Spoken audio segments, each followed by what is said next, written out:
Good morning. It's Norma Cowie, and it's Sunday morning, and it's 9 o'clock, and I'm here with a Sunday thought. Today is Easter Sunday. Now, growing up, Easter Sunday for me was based around a religious holiday, and all that meant. And as I came to Canada and I had children, it became more about Easter egg hunts, sorry, and much more of a really nice big dinner, often turkey. Oh, yeah, pretty well turkey dinner, and didn't really attend church anymore in that way. So it brings back a thought, though, of what really Sunday is about.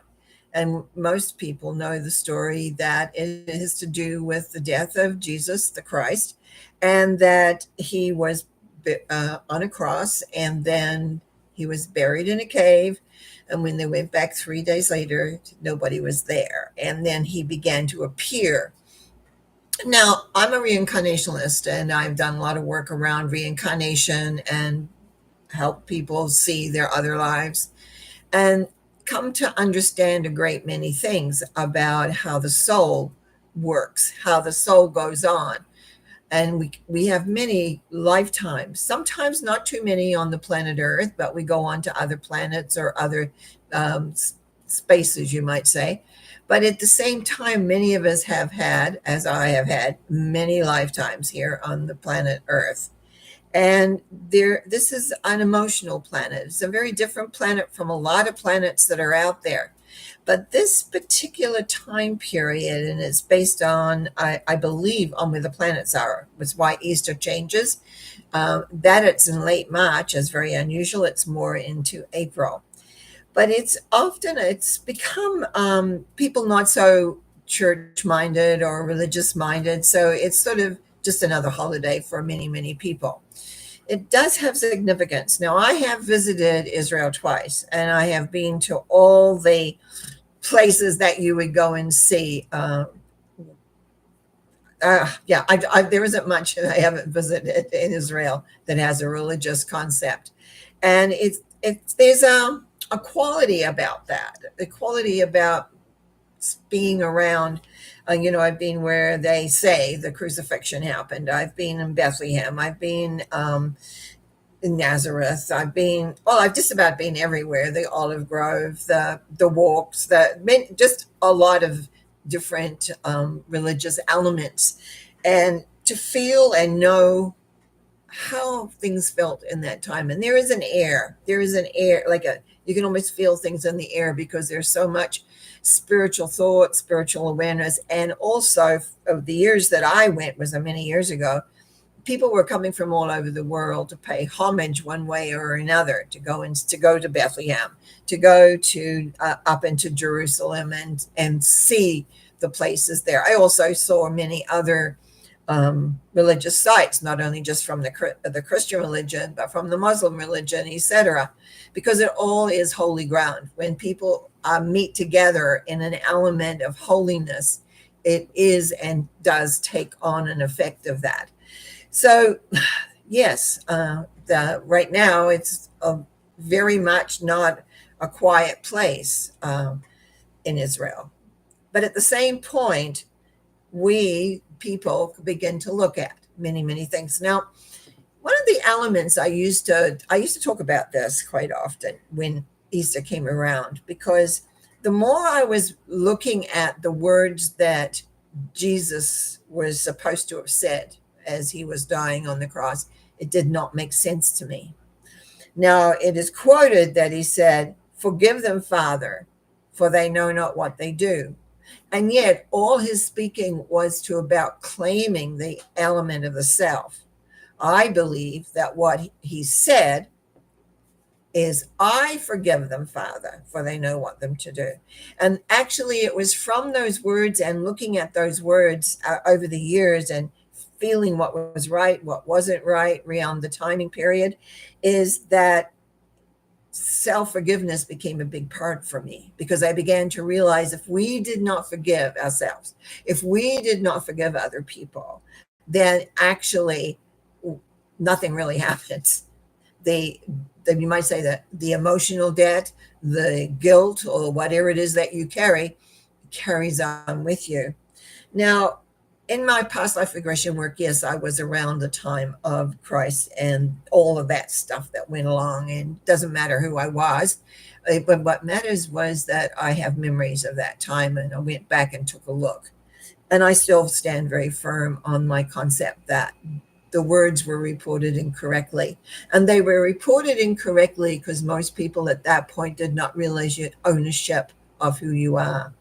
I think that is something that grew within time, that we became responsible for how we react and how we respond, how we work with things. Um, it's an important element actually to be able to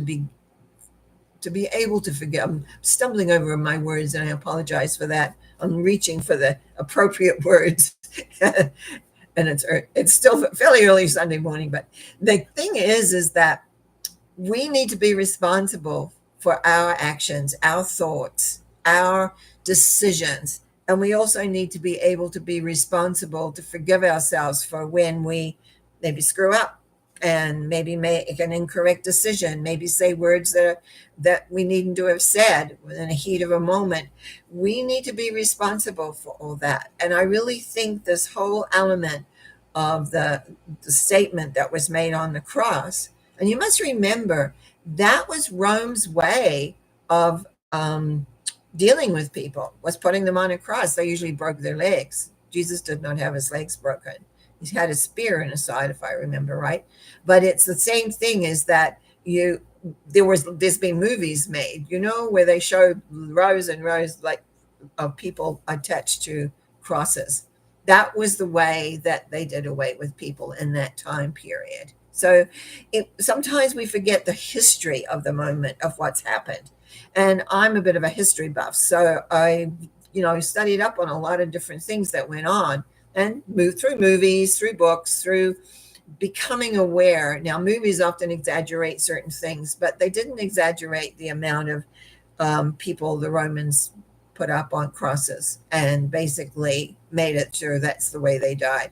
I have no idea. I really don't know why that was, but I know that's what they did. So there's a lot here on this Easter Sunday besides the bunny rabbit bringing Easter eggs and the kids maybe going and having an Easter hunt. And knowing that this is about forgiveness. This is about letting go of the past. This is about accepting that we do live on. I'm always surprised when people don't realize that the soul that we have inside of us, when we leave this body that I've got right now, when we leave that we go to another place, another vibration, and we prepare. Now, I have been shown that sometimes people just go from leaving one life and jump right into another life. I feel it's preferable to have a little time in between where you can assimilate what's going on, make your decisions, take a look at where you could go next. And depending on the level, because it is based on levels of your spiritual growth, your spiritual awareness, in other words, your awareness of how all the inner workings are, is you can decide and choose where you want to go, or you just jump and see where you end up. That isn't always so much fun. I've ended up in a few lives that it would be preferable not to have done. But mostly today, I want you to really think about, who do you really need to forgive? I believe it's ourselves. Yes, we need to forgive others, but primarily everything is around us. And we need to forgive ourselves. We need to forgive where we have been in, holding judgment, holding on to guilt, holding on to regret, looking back at certain areas of my life. Sometimes I beat myself up to this day thinking, if I hadn't done that, or I hadn't said that, or hadn't reacted that way, or if I'd been a bit wiser at that period of time.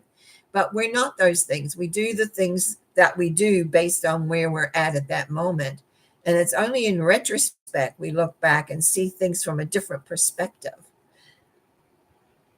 Easter Sunday, to me, has always been a day of reflection, a day of thinking back, finding anything that I haven't forgiven myself for, because I really do want to keep my, and you might say, my internal soul free of a lot of any guilt or regrets, because regrets are just as deadly as guilt, then when you regret. And we do have those things within our lives. And so it's a matter, to me, in some ways, of just spending some time and, making sure the slate's clean, making sure everything is, because we never, ever really know what's happening and going on. And we think we do sometimes, but not nearly as much. I also do want to say I am so grateful for the time I have been able to spend traveling this world and visiting places like Israel. And even though I have a certain judgments about what was going on there, when I got there, I was very surprised. It wasn't what I was expecting. But to be able to visit some of those sites that I heard a lot about as a child, because I did go to church for many, many years, and I did hear things, and it was great for me to be able to go and visit them and visit the holy places and feel the energy and see, and just in my mind's eye go back to when I was alive in those times. And life goes on, and you don't want to be stuck somewhere. You don't want to be holding on to a grudge or holding on to a regret or a guilt, because all it does is it lays a smudge, you might say, on the progression of your soul, on the essence of where you're heading and where you're going. So I trust that you will have a great Easter Sunday. I trust that you will have, if not today, tomorrow, a really nice dinner with people that you love and care about, and that you will just relax and enjoy and be in that moment of no regret, no guilt, but just enjoying whatever is there. I wish you all a lovely Sunday, and I look forward to being with you again tomorrow night, Monday, for mental mind treatments. We had such an interesting mental mind treatment last Monday, and I'm just praying that we actually kind of recreate that again this time. It was, to me, magical. So please, please have a good day. And remember, it's very easy to say, I forgive myself, and mean it, and mean it. See you later. Bye now.